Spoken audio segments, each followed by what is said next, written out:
This story is something that I just remembered recently from when I was a young child. I couldn't have been more than 8, and honestly, it terrifies me to think about what could have happened had I not been smart enough to lock my doors. My mom used to work as a nurse, and my father worked at a factory. Their schedules were completely opposite.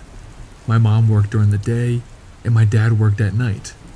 I guess I should throw in that my parents are technically my grandparents, but I call them mom and dad. Anyway, because of this, I often stayed at a friend's house during the day so my dad could get some sleep and I wouldn't get into trouble. This was one night when my mom didn't get off work until late, and so when she picked me up, it was entirely dark outside. I was upset to leave my friend, but I was getting tired anyways. Usually when my mom would pick me up, we would get dinner from someplace like McDonald's or Hardee's. I remember when my mom had just gotten dinner, and then she stopped at a gas station in order to go inside and buy something like lottery tickets or cigarettes. She didn't, and still doesn't, believe in locking her doors. For some reason, she likes to believe that most people will mind their business, or maybe she just believes in the good in most people. I'm not sure. Either way, my mom told me to stay put, and she would be right back. The gas station we were at was really sketchy. It didn't have many stores around it, and the only other place that I could see light coming from was the highway overhead. I was, and still am, quite paranoid. I blame it on abuse I had suffered at the hands of my birth parents as a newborn. Because of this, I quickly pressed the lock button on the window door and kept an eye on the doors at the gas station.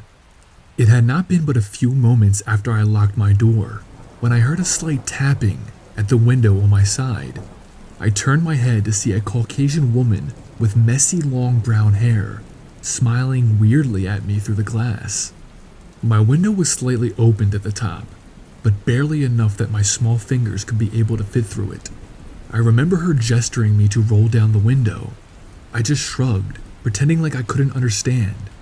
She then asked me to open the door, pulling at the outside doorknob. I remember feeling instantly afraid, and I shook my head no, sitting as still as possible in my seat. She tried to tell me that she knew my mother, and that she wanted to say hello. Again, I shook my head and stayed seated. Looking back at it, the woman was clearly drunk, and she got angry at me for not opening the door. She slammed her fists against the window, and I began to cry. Even when she began walking away, I stayed still, shaking and crying. My mom came out of the store soon after, and I tried explaining to her what had happened.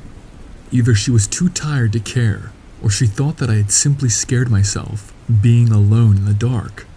I don't even think she remembers that day, but I most certainly do. I suppose if this story has some moral to it, I would have to say 2 things. Number 1, never leave your child in the car, even for a minute.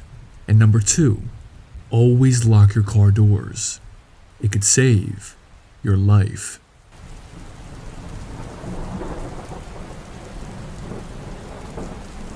I'm a 19-year-old female working as a real estate agent.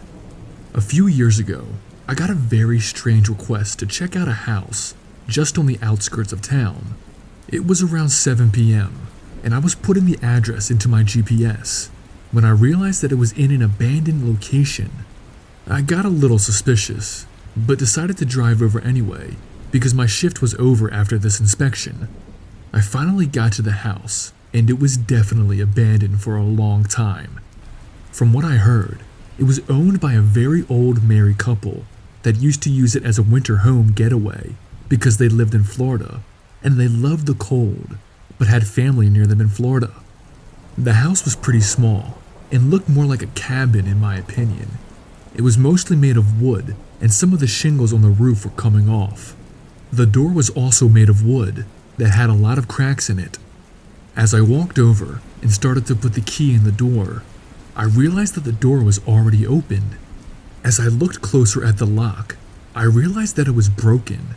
Maybe some homeless people broke in here a couple of years ago or something. I walked into the living room, and I noticed that the fireplace was flaming with gorgeous embers of fire, illuminating the small living room with light and warmth. As I was going into the kitchen, I noticed some cigarettes on the countertop, and I started to get a little worried if there was somebody still in the house with me. The footsteps upstairs definitely confirmed my suspicion. I guess adrenaline took over my body when I started walking up the stairs to go check out the footsteps. As I opened the bedroom door, I saw a horrific sight. Pentagrams were all over the floor, a putrid smell coming from the closet, animal carcasses around the bed, and then I saw it. A 40-something-year-old man sitting in the corner of the room, rocking back and forth. I made a dash for the door as I heard the man running downstairs, making some kind of strange gurgling sound. I turned around, and I swear, he was floating off the ground, eyes white and in all black, quickly floating toward me. Then suddenly, I saw a girl come out of the basement with her hands tied up and tape covering her mouth. I had to think fast. I quickly snatched a piece of hot flaming wood and threw it at the man. He screamed in agony as I quickly untied the girl and we ran to my car. Later I learned that this girl was the real estate agent in my company that went missing a couple of weeks ago. She said that this man tied her up in the basement and she was there for weeks without food and only drinking water that she could find from a broken old moldy sink. After that experience, I obviously quit my job as a real estate agent. Now recently, I saw a news report about a man getting arrested as a registered sex offender and serial killer. As I looked closer, I realized it was the same exact man. I'm happy that he's now locked up forever, because that was the most horrific experience of my entire life.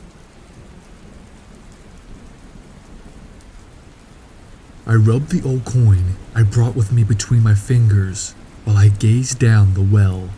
As far as I knew, this might be my only chance, and I couldn't afford to squander it. It felt heavy as I flipped it. Everything seemed to move much slower than it should. The words leaving my lips sounded like they were spoken by a stranger. I wish Dad had gone instead. The coin clinked against the walls briefly before falling silent. I held my breath, unsure of what to expect. After a long while of waiting, I frowned. Of course, wishes are for little children.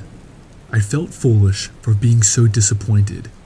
Just as I was preparing to return the lid to the well, a voice called out from within. I can grant your wish. Goosebumps covered my skin at the sound of it. It reminded me of dry leaves rustling and metal scraping together. Alarmed, I dropped the lid and fell backwards in my panic. I scrambled to get away while it continued. I can grant your wish, dear boy, so long as you do something for me. I froze.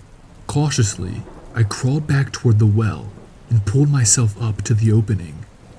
What do you want? I called down, my voice quivering. My stomach churned nervously all the way back to my house. I felt guilty for my wish. It was spiteful. It was selfish. But I missed her so much. And Dad had been different ever since Mom left.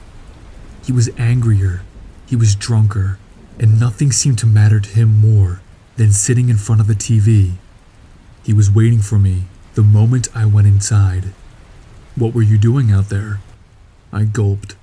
I hated when his eyes were glazed over like that. Just walking, I stammered. He squinted at me. Were you near the well?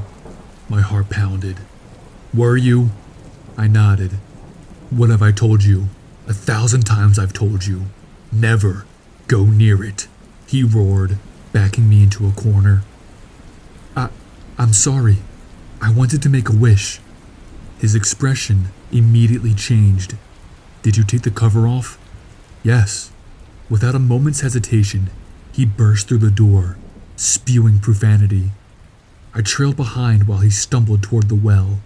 How many times did I say it? How many times?